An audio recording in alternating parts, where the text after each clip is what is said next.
Aujourd'hui, ça va être une vidéo qui change un petit peu de d'habitude, étant donné qu'aujourd'hui, on va tacler. Vous savez que c'est très rare sur la chaîne. Je n'aime pas mal parler des gens, mal parler des choses, mais aujourd'hui, c'est ce qu'on va faire. On va faire nos petites commères. On va parler des tendances qui sont à bannir cet automne-hiver 2024-2025. Hello tout le monde, j'espère que vous allez bien. Comme vous avez pu le voir dans le titre, ça va être une vidéo plutôt pointilleuse aujourd'hui. Avant de commencer, je tiens quand même à vous faire un petit disclaimer parce que je vois déjà les dizaines et dizaines de commentaires arriver disant que ma vidéo n'est pas la bienvenue, que je dis n'importe quoi et tout le blabla qui va avec. Moi, ce que j'ai envie de vous dire, c'est que cette vidéo, elle est juste à titre informatif. Vous savez que les tendances repartent aussi vite du coup qu'elles sont arrivées. J'ai envie de vous dire que il faut porter ce que vous avez envie de porter. Ne vous mettez pas la pression sous prétexte que y a une tendance qui n'est plus cette année alors que vous l'aimez bien, que il va falloir que vous achetiez plein de nouveaux vêtements, etc. Ce n'est pas du tout le but de cette vidéo. Tout ça pour dire que le principal dans tout ça, c'est que vous soyez dans des vêtements dans lesquels vous vous sentez bien. S'il y a une tendance que j'évoque mais que vous l'adorez,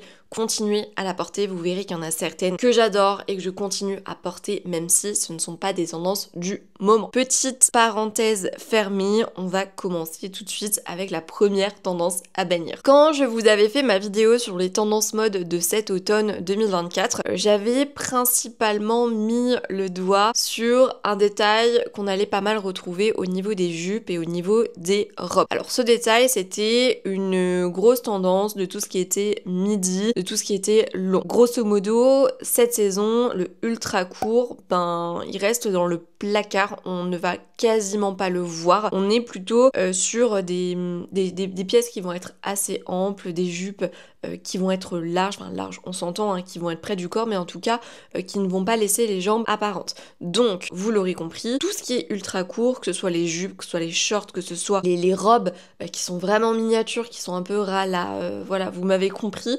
C'est pas ça qu'on veut cette année. Cette tendance, c'est quelque chose qu'on a énormément vu là depuis 1 ou 2 ans. Il y avait énormément de personnes qui portaient vraiment du ultra court.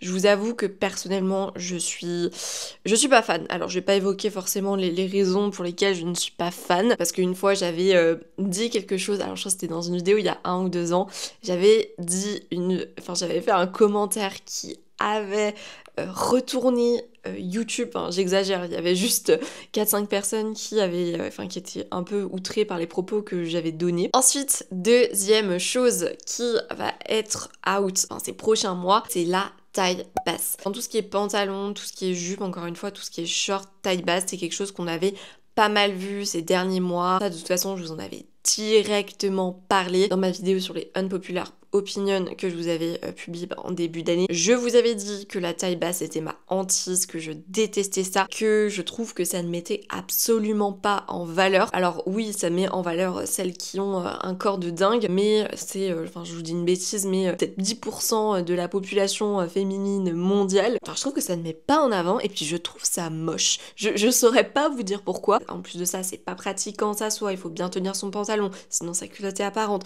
Voilà, il y a plein de détails comme ça qui font que je suis contente que la taille basse soit mise de côté et qu'on retrouve des tailles lambda et des tailles hautes. Les tailles hautes, c'est ma vie. Pourquoi ? Parce que quand t'as trop mangé, eh bien la taille haute va permettre un petit peu de cacher ton bidou et pas de le faire ressortir comme un taille basse. De toute façon, toute cette influence Y de K, parce que la taille basse fait partie de cette tendance Y de K, est en train un petit peu de faire un gros down et ça, vous savez que je suis la plus heureuse parce que les collections qui étaient inspirées de cette tendance vraiment une horreur pas possible. Et c'est pour ça que je vais aller à la troisième tendance à bannir, qui est le style Y de K. Donc ce style qui était très populaire dans les années 2000. On avait des crop tops, du taille basse, des sortes de collants résif, des gros papillons, des gros motifs qui font très années 2000, un peu inspi Britney Spears. Et bien ça, mesdames, mesdemoiselles et messieurs, je vous dis que la porte vient de s'ouvrir et que le style Y de K est rentré et on a bien fermé la porte. on a verrouillé avec une clé et puis la clé on l'a jetée dans une rivière. Voilà, donc je suis très contente. C'est un style vraiment que je déteste. Je pense que c'est le style que je déteste le plus. Autre chose qui n'a absolument rien à voir avec les tendances à bannir, mais je vous avais parlé, enfin j'ai l'impression que ça fait des mois et des mois que je vous en parle, ce qui est un peu le cas. Je vous avais dit du coup que j'allais créer ma chaîne YouTube Lifestyle, enfin il y a 1 ou 2 vidéos. Et je vous avais dit que je vous mettrais le lien, mais en fait j'ai complètement zappé.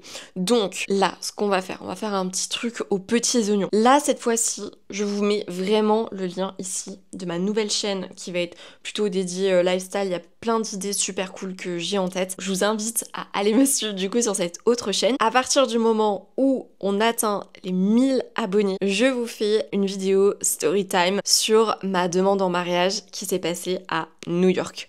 Donc je me dis que ça peut être ultra cool. Je sais qu'en plus le contenu mariage, il y en a plein qui m'ont dit, qui étaient trop chauds quand je leur en ai parlé. Et en fait, vu que c'est plus du lifestyle que de la mode, je me dis qu'en fait ça sera peut-être plus adapté. Je vous jure que cette demande, elle était totalement inattendue. Enfin, je pense que c'est la demande en mariage dont tout le monde rêve. En tout cas, pas tout le monde, mais une grande majorité. Et j'ai tellement envie de vous la raconter que il faut que je vous fasse une vidéo dessus, sachant aussi que je vais faire plein de contenus super cool. On va se faire des hauls déco, on va faire... enfin, voilà, il y a plein de... Je vais pas vous en dire plus parce que j'ai pas envie de vous spoiler, mais voilà, ça va être un petit peu une chaîne où il va y avoir un peu de tout, des concepts plutôt innovants, on va faire des vlogs, enfin bref. Voilà, donc je vous invite vraiment à vous abonner et puis dès qu'on a atteint les 1000, je vous jure, je vous promets, promis, je vous sors cette story time trop cool. Faudrait que je vous fasse un update aussi pour ma robe. Alors je vais être transparente avec vous, je vous avais dit que je vous publierai une vidéo, mais en fait déjà j'attends de trouver ma robe avant de vous montrer les différentes robes que j'ai essayées. Il faut savoir aussi que ces essayages c'est un peu un carnage. En fait c'est exact, ça se passe exactement comme je l'avais anticipé. Je suis une personne qu'il faut savoir qui est très exigeante. Le moindre détail en fait ça va être nope si ça me va pas. Et le problème, c'est que aujourd'hui j'ai dû essayer entre 20 et 35 robes peut-être, et je vous jure que je n'arrive pas à la trouver. C'est ultra complexe, il y a toujours un truc qui me va pas, ou alors le prix aussi, il faut être honnête. Des fois t'as des robes qui sont incroyables, mais je les essaye même pas. On me dit un prix où genre mon visage se décompose. Donc voilà, sachez en tout cas que je ne vous ai pas oublié, mais que j'attends juste de trouver ma robe pour vous proposer le contenu en question et ça tarde un petit peu. On continue ces petites tendances à bannir avec les épaules XXL. Cette année, je trouve qu'en termes de silhouette, en termes de pull, en termes de robe, en termes de ce que vous voulez, on n'est pas forcément sur des silhouettes qui sont très surdimensionnées. À mon sens en tout cas, on est sur des pièces on va dire qui sont, alors pour certaines évidemment plus près du corps, plus classiques, des coupes qui je trouve sont plus en équilibre avec la silhouette. Je me trompe peut-être, évidemment on va quand même retrouver des pièces à épaules XXL. De toute façon ce type de pièces, pour le coup pour moi les épaules XXL j'adore ça, tout ce qui est manches bouffantes. J'ai encore des blazers du coup où on a une petite mousse sur les épaules. Ça c'est le genre de tendance que je vais continuer à porter même si c'est à bannir. N'hésitez pas vous à me dire si c'est quelque chose que vous avez remarqué ou au contraire vous trouvez que les épaules XXL sont toujours là et c'est toujours un style bien affirmé qui est bien présent et qui vous tape toujours dans l'œil. Autre chose que j'ai remarqué, donc là on va s'attaquer à tout ce qui est chaussures. C'est d'ailleurs quelque chose qui vous avait fait pas mal parler, enfin je parle d'une manière générale, mais en tout cas où certaines n'étaient pas forcément contentes de ce que j'avançais, mais c'était quand je vous avais publié ma vidéo sur les tendances chaussures de cet automne-hiver 2024-2025. Je vous avais dit de prendre, enfin je vous avais recommandé plutôt, je vous avais pas dit, de prendre vos mocassins sans plateforme, mais pas non plus sans rien. Et certaines m'ont dit ouais mais les mocassins entre deux, c'est pas super beau, ça fait mémère. Pour moi, quand on est sur le juste milieu, je trouve que le rendu de la chaussure est pas mal. C'est vraiment quand il y a rien du tout que là je suis d'accord. Vous l'aurez compris, tout ce qui est chaussures à plateforme imposante, tout ce qui est chaussures chunky n'a pas leur place cette saison. On est sur des chaussures qui sont beaucoup plus classiques avec des semelles fines. Alors hormis certaines baskets, même si on a un peu de semelles, par exemple avec les campus, avec les spéciales, avec aussi tout ce qui est bottes, bottines, on a quand même des petites semelles. Mais ce que je veux dire par là, c'est qu'on n'est pas sur des big, semelle, compensée. J'ai l'impression aujourd'hui d'être deux de tension quand je parle. J'ai l'impression d'habitude de parler beaucoup plus vite, genre de parler comme ça.